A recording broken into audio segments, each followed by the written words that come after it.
Welcome, you punch-drunk palookas, to Geek Salad's retro movie review from the Geek Salad podcast. I'm Andy. I'm Mike. And today we continue our path towards Academy Award glory with a review of yet another Best Picture winner. This week, it is 1976's surprise Best Picture winner, Rocky, directed by John G. Avildsen, and written and starring a young buck named Sylvester Stallone. Yeah, and the studio did not want him in there. No, they did not.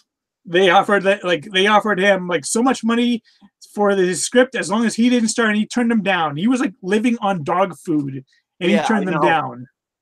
I know. It's almost like I feel like most of the apartment scenes were shot in like the hovel he was living in while he was writing the movie. I wouldn't doubt it. He stuck to his guns though. Yeah. Now, I did mention that this was a surprise winner. Let me list out what Rocky beat out in 1976. All the President's Men, Bound for Glory, Network, and Taxi Driver. 1976 was a banner freaking year for movies. Network is probably one of the best movies of the 70s. Taxi Driver is just an all-around classic. All the President's Men really it's a very important movie, and sad to say today, it's kind of more relevant now. Yeah, that was written by William Goldstein, wasn't it? Goldsmith. Yeah, William Goldsmith, same guy who wrote Princess Bride. Yes, indeed. Goldman, father, Goldman. Goldstein, Goldberg, Goldman. Yeah, one of those. Let's not go there. It's not that kind of show. So, Rocky winner, because honestly, this is an incredibly inspiring movie. If you've ever been down on your luck, if you've ever thought that you don't have a second chance, this is the movie to watch, because this movie is about second chances, and possibly brought about by one of the most racist things in a movie on the 1970s, which was that Apollo Creed just wanted a white boy to beat up on the 4th of July. He wanted a name that sounded good, and Italian Stallion sounded good.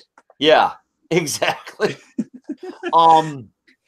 It's fantastic. It's just fantastic. Also, what a testament to the talent that Sylvester Stallone had that we really never got after this. I mean, he's always shown flourishes. There's always been really good movies that he's been in. Oddly, the only time he's ever been nominated for Academy Awards were playing Rocky Balboa. Yeah. Most recently, for Creed. Yes, exactly. Which was a surprise loss actually for him, because he was the front runner for that. Oh yeah. But speaking of Apollo Creed, just one random thought that popped into my mind while watching this movie. Carl Weathers is the best looking person in the entire movie. He is. He's so shiny and handsome and powerful. And really, he is the best put together in the entire movie, which, again, let's just take the time, the era this movie came out with. That is high praise. Yeah, most of the rest of the people in the movie are pretty grubby and dingy and dirty, Sylvester Stallone included. Everybody in this movie is a broken person. Rocky is broken. Rocky doesn't have a family. Rocky doesn't have much of anything. He's got his tiny apartment. He's got his turtle. His two turtles. His two turtles, right. Yeah, Cuff and Link. He's got the gym that they keep chasing him out of. Adrian. Adrian is just essentially a shut-in who works at a pet store. Yeah, if you look at gambling brother. If you look at her in the very first scene and look at her at the very end scene, that is a complete character arc right there. That is a metamorphosis on the scale of Christopher Reeve in Superman the movie. Yes. It really is. And this is honestly the best work she's ever that Talia Shire's ever done. I don't disagree. Right. I mean, because we talked about her kind of 70s overacting last week when we talked about The Godfather, when, you know, she was playing Connie. But in this one, I think because she didn't have the restraints of her brother being the director, she could kind of do a little more with it. And I think she did a fantastic job. She did. Yeah. Paulie is pretty much a dick throughout, but he has occasional flashes of heart. Right. Burt Young specialized in a very specific type of character, and Paulie is that character. Paulie is one of those characters also that really never, through the course of these movies, and if you were a moviegoer in 1976, you would never realize how many of these movies there were going to be. Paulie, up until Creed, Paulie is a constant in all of them, and Paulie is a constant pain in the ass in all of them. Yeah.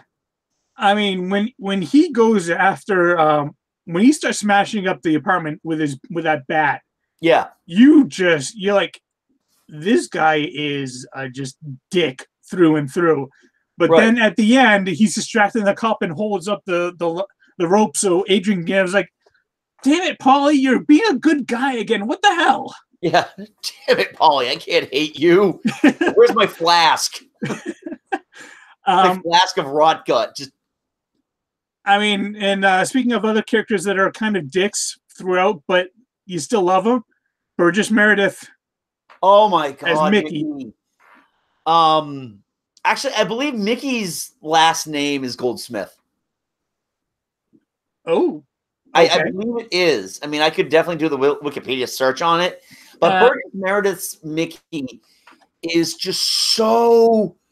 The beauty of that is that he's tough as nails for a reason, and when it's revealed that it's because he's pissed off at Rocky because he had all this talent and he threw it away. Yeah, he threw it away so he could go break thumbs for a 2-bit loan shark. I mean, when they have that shouting match in the gym, and like everybody just kind of stops, and pays attention. It's like that's when he really lets it out. Like, you could have been something. Instead, you're doing these like no bit matches and you're breaking thumbs. You wasted it all away. That's why he calls him a bum, because that's because you're a bum rock. By the way, last name is Gold Mill. Oh, okay. So yeah, we're striking out on the gold names today. Yeah. But he's an indelible part of this movie. He's very much a supporting character who's at the forefront of the movie. If you don't have him, you don't have Mickey there to push Rocky beyond his limits. Yeah, Rocky doesn't succeed. I mean, the fact of the matter is he fell ass backwards into the fight anyway. Yeah. I mean that moment, like when they're in the apartment and they're, and Rocky's just laying it all out, and all Mickey says is, "I'm 76 years old." It's such a quiet, like that. That's really basically his apology, but it's also his explanation, and you really feel for him because he doesn't have any chances left. This is his last shot. Right, exactly. And he's really good. Both Burt Young and Burgess Meredith were nominated for Oscars for this movie. Oh. I believe they lost to Jason Robards in All the President's Men. Yes, they lost to Jason Robards in All the President's Men. Actually, it's odd, but like, speaking of like breaking thumbs for a loan shark, Gazzo's actually kind of a nice guy. He is. He's actually he's a good guy, and as loan sharks go. He also, what I love about him is that he's so early 70s, just the hood that works the piers. Yeah. He's got that nice camel hair coat, the slick back hair, that little, porno mustache, and the aviator shades.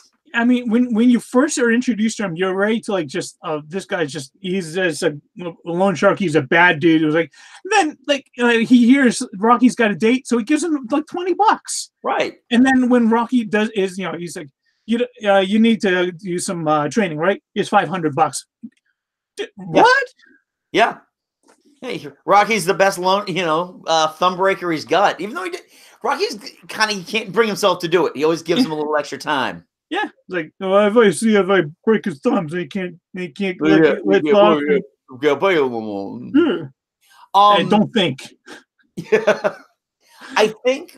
Yeah, there I go. I love the way that the dialogue is delivered in this. Whether or not that is actually the words on the page, I've never read the transcripted script, but a lot of Stallone's delivery sounds like what he would have sounded like back then. A lot of, I'm going out there, and doing this, and that, and it sounds like you're actually listening to a real human being, a non-scripted human being talk to another non-scripted human being, especially with Adrian just being so quiet, just letting him do all the talking.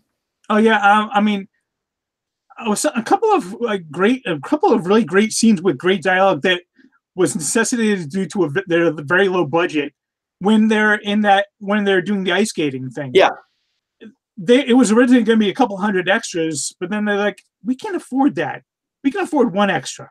We can't afford craft services. Get out of here. This Zamboni guy. Yeah. And so in that conversation, it's just because, it's just one-on-one. And I think if they had a lot of people, it would have been too much of a distraction. Yeah. No, I hear you. Yeah, I love the minimalist feel of this movie, which pretty much goes up onto the third act, like leading from the second into the third act when Rocky is doing his training and the kids are all following him, and he runs up the stairs. They're the now Rocky stairs, Rocky steps. Yeah, exactly. And it's just that's. You're watching him run, and you got Bill Conti's music playing in the background. A lot of brass. A lot of inspirational brass in that. Yeah, listening to the score, I was like, it's not a great score, but that theme is second to none. It is such an excellent theme. Well, the opening. Are you talking about the opening thing too, where dun dun dun dun dun dun dun dun dun? Yeah, I mean, just the one fanfare, but then when it actually gets into that, dun, dun, dun, dun, dun, dun, dun, right, exactly, and then you got "Gonna Fly Now." Yeah. It's just like it's a perfect mix of things, and you're right, and I don't really think that highly of Bill Conti as a composer, but yeah, this is the best thing he's ever written. Yeah. And just how grand the Act 3 fight is with Apollo. One thing I did notice about watching it, for a 15 match battle, yeah, you got 4. We actually see only 4 rounds. Right, exactly. Well, that's I don't know about you, man. You ever sat through 15 rounds of boxing? If it gets to 15 rounds, it's pretty goddamn boring. Yeah. I do love Carl Weathers as Apollo Creed as well. I mean, it's not as if he's the bad guy. He wants a match and all of his normal things. He doesn't have someone that can really go toe to toe with him. Right. And so that's really the whole thing about Rocky. Rocky just wants to go toe to toe with him. He wants to last the full 15. It wasn't a matter of winning or losing. It was, you're right, going the distance. And that's what makes this movie really special. And all right, so I'm just going to throw out the spoiler warning right now. The end of Rocky, the 43-year-old movie. Rocky does not win this match. He loses on decision. Because what's great though. Oh no, go ahead. No, I was gonna say he loses on a decision, but he's never got knocked out. They went the full 15 rounds. It's just that the judges awarded the match to Apollo. The thing is though, even the movie acknowledges who won and who lost doesn't matter, because even while they're announcing Apollo Creed wins by split decision, that's just in the background. The focus of that moment is on Adrian and Rocky saying "I love you" to each other. Right, exactly. But it's what's nice about it is that you don't have to win to be the hero in your own story. Yeah. And that's truly the lesson you can take away from Rocky. It's, I'm not you know me. I am not, and any listeners to the show know I am not a sentimental guy. I am not one for inspiration. No. But the way they handle the inspirational messages in this movie really they're done in a way that pleases me. Yeah. I mean, basically, it's great because at the beginning, when Rocky's talking with Adrian, he just says, I'm a bum. I accept that. Yeah. But at the end, he's like, if I can go toe to toe, if I can go to full 15, I can prove to myself that I'm not a bum. Right. And that's what Mickey was telling him all along. It's like, you're a bum. And then at the end, it's like, you're not a bum anymore. Now you're a contender. Now you're a fighter. Right. And it's nice. It would be interesting to see the universe where this was the only Rocky movie that was ever released. I mean, hell, even like when the final bell rings, Apollo and when Rocky are telling each other, yeah, there's no rematch. Yeah. Well, that's the whole thing. And, not so we get too much into Rocky 2, which is not a great movie. It's okay. The rest of the Rocky movies, they're not great, but they're still kind of fun watches. A lot of the Rocky movies, with the exception of 5, have their fans. I'm a fan of 3. I know a lot of people are a fan of 4. Nobody's a fan of 5. Yeah, pretty much, yeah. Which is weird because that's the movie that Avildsen came back for. You can't go back to that well twice, apparently. No, you can't. But he won an Oscar for directing the first one, so yeah, all in all, I really enjoyed this movie. Being Italian also, that's like, he's like a historical figure to us. Saint Rocky of the Balboa.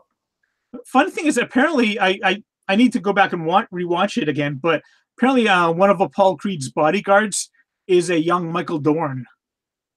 I wouldn't be shocked one bit. Michael Dorn's been around forever. He was on Starsky and Hutch. Yeah. So, yeah, no, it's just really interesting too, because as a kid, what was I, about 4 when this movie came out, so I don't have that much memory of it, but I am well aware boxing in the 1970s was huge. Only eclipsed by the 80s when Tyson was the champ, but in the 70s it was huge. Ali was still boxing. You had guys like Larry Holmes who were boxing. So bringing this sport to life in an Oscar-winning movie it's incredible. And Joe Frazier, who had just gone down for his 3rd time against Ali. Yep. Well, and that's the thing too. You are well aware that the stand-in for Ali is Creed. Yeah. Oh yeah. You were just waiting for him to say "float like a butterfly, sting like a bee." Yeah. But the funny thing is too is that actually at the Oscars that year in 1977, when they presented the Oscars, Ali came out and accused Stallone of stealing a story.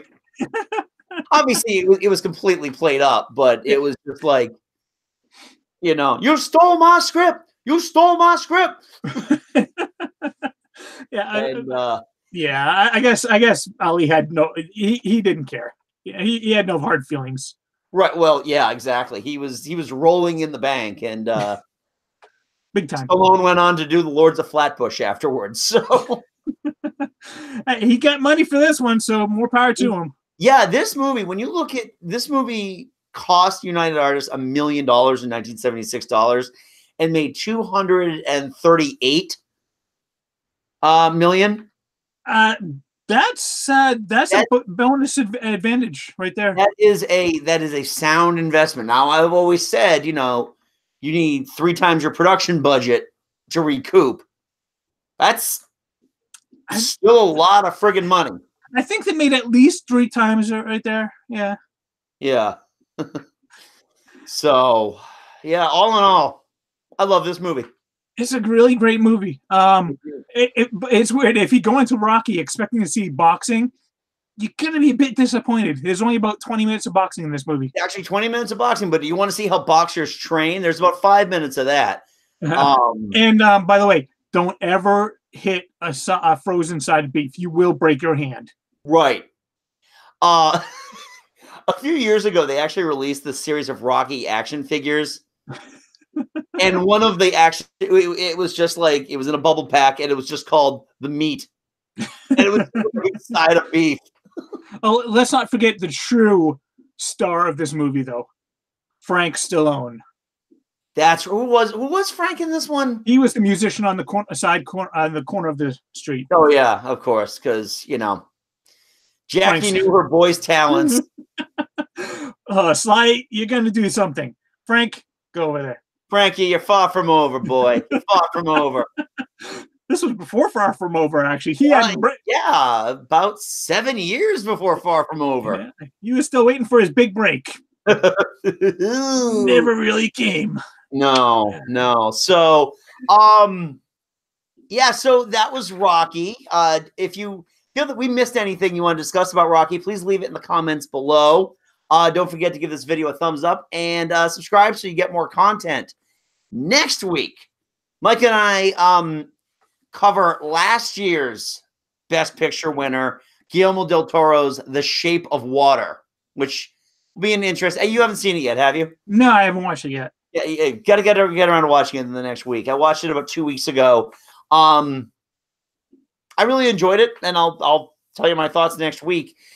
So we're going to be doing this up until the Oscars. We also have decided, because I think we got a little extra time built in, we're going to discuss 2 movies nominated for Best Picture that did not win Best Picture, but should have won Best Picture. In our opinion. In our opinion, yeah. Of course, it's our opinion. What else matters? Well, some YouTubers require that. I appreciate that. Yes, no, that's right. IMHO. So yeah, so Mike and I host a little podcast called Geek Salad. You can listen to us here on YouTube by subscribing. The audio of all of our episodes, pending copyright, the copyright screening, get posted the day we post. You can also check us out at geeksalad.podbean.com for the full archive. You can download the Podbean app as well. You can also check us out at Spotify, Stitcher, iTunes, and Google Music. And you can follow us on Twitter at Geek Salad Radio and on Facebook at Geek Salad Podcast. So until next time, I'm Andy. And I'm Mike. Go forth, be nerdful, and gonna fly now. You Adrian!